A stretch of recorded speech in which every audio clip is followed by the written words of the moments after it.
আমি BPF চৰকাৰ বনাম কি ক'ব আপুনি? আকাশত চাং পাতিছে তেওঁলোকে মুংগেৰীলালৰ হাচিন স্বপ্ন আৰু বহুত হ'ল এবাৰ নহয় মানুহ আপোনালোকে দেখি আছে মানুহ কাৰ মিটিঙত হয় মানুহে কাৰ লগত আছে এই হাগ্ৰামা মহিলাই ডাঙৰীয়াৰ নেতৃত্বৰ BPFৰ এই যি দুৰ্নীতি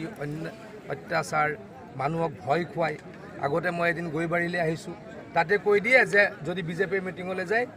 চৰকাৰী ঘৰ কাটি দিম চৰকাৰী ঘৰ তেওঁলোকৰ বাপেকৰ নেকি চৰকাৰী ঘৰ হাগ্ৰামা মহিলাৰ বাপেকৰ নেকি এইবিলাক কথাৰ মানুহে আৰু ভয় নাখায় কিন্তু এইবিলাক কথাৰ ভয় নাখায় আগতে তেওঁলোকে বেলেগকৈ ভয় খুৱাইছিল তেওঁলোকে বন্দুক বাৰুদ দেখুৱাই ভয় খুৱাইছিল এতিয়া এইবিলাক কৰিব নোৱাৰে বিজেপি দলৰ চৰকাৰ আছে এটা কাকো আমি গুণ্ডামি কৰিবলৈ নিদিওঁ আমি জিকিম ৰাইজে আমাক ভোট দিব 50,000তকৈ অধিক মানুহ ইয়াত হৈছিলে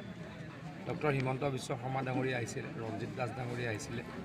দিলীপ শইকীয়া ডাঙৰীয়া আহিছিলে যোৱাকালি আমাৰ দললৈকে ৰাজ্যসভাৰ সাংসদ সদ্য প্ৰাক্তন ৰাজ্যসভাৰ সাংসদ বিশ্বজিৎ দৈমাৰী ডাঙৰীয়া আহিলে আমাৰ তামোলপুৰ সমষ্টিৰ সন্মানীয় বিধায়ক ইমানুৱেল মুছাহাৰী ডাঙৰীয়া আহিলে মই আনুষ্ঠানিকতাহে বাকী আছে বুলি ভাবোঁ মোৰ ইয়াত বিশেষ কৰিব লগা নাইয়ে দৰঙাজুলিত কাৰণ যোৱাকালিৰ মিটিঙে প্ৰমাণ কৰিছে যে দৰঙাজুলিত আমাৰ দেৱেন বড়ো ডাঙৰীয়া জিকিব আৰু মই অকল দৰঙাজুলি নহয় BTCত চৰকাৰ গঠন কৰিম বুলি আগৰ পৰা কৈ আছোঁ আপোনালোকে জানে মই ঘূৰি ফুৰিছিলোঁ মই দৃঢ়ভাৱে আশাবাদী মই BTC ৰাইজৰ মনোভাৱ বহুদিনৰ আগৰ পৰাই বুজি পাইছিলোঁ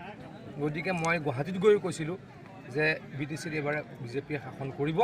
আমাক কোনো ৰাখিব নোৱাৰে কমত খেলিছোঁ আমি 26টা সমষ্টিত খেলিছোঁ এটা সমষ্টিত আমি আমাৰ এজন ইণ্ডিপেণ্ডেণ্ট কেণ্ডিডেটক ছাপোৰ্ট কৰিছোঁ আমাৰ অলপ ভুল হ'ল যে আমি 40টাত নেখেলিলোঁ কিন্তু 40টাত খেলিলেতো আমি 35টা পালোঁ হয়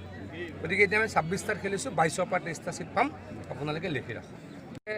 BPF দলে গুণ্ডামি কৰে আমি কৈছোঁ যে গুণ্ডামি আৰু কৰিবলৈ দিয়া নহ'ব বহুত কৰিলে আমি থকাৰ অৱস্থাত গুণ্ডামি কৰিব দিয়া নহ'ব কোনোবাই গুণ্ডামি কৰিলে আমি গুণ্ডামি নকৰোঁ কিন্তু উচিত প্ৰত্যুত্তৰ দিম আপুনি যিটো আহিছোঁ গতিকে মই আৰু কওঁতে আপোনালোকক দুদিন লাগিব